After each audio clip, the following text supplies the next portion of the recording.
I have somewhere north of a dozen drum machines.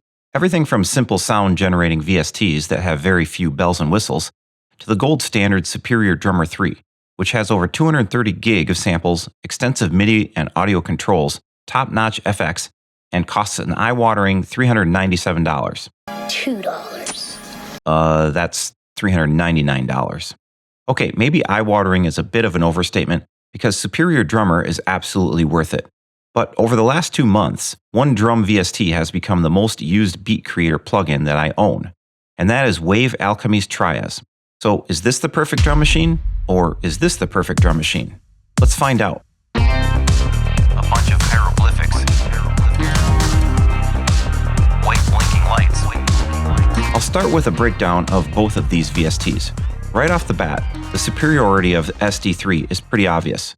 122 sound or MIDI packs available, way more effects, more complex MIDI tools.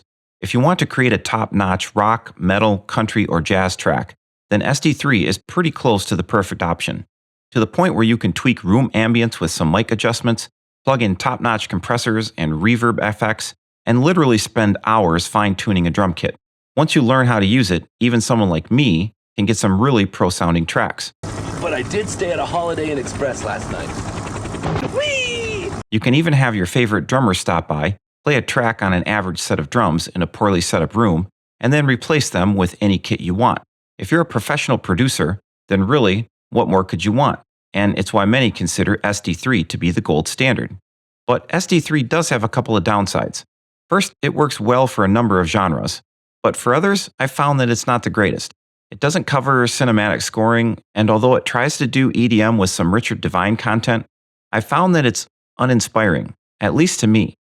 The second downside, all that power to tweak everything means that setting up the perfect drum track takes time, sometimes a lot of time, and time is really a luxury that I don't have much of right now.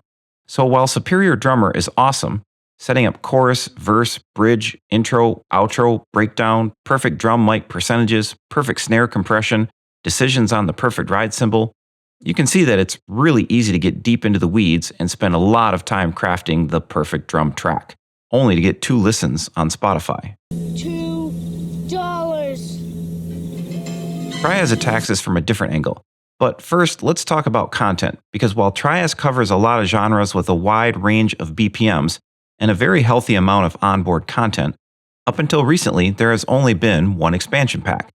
That is a pretty big downside, especially if I'm comparing this to the so-called perfect drum VST. Now though, there are 7 new expansion packs that cover genres like rap. Is it certified? Jungle, with some pretty high-tempo stuff. Glitch and modular, industrial, techno.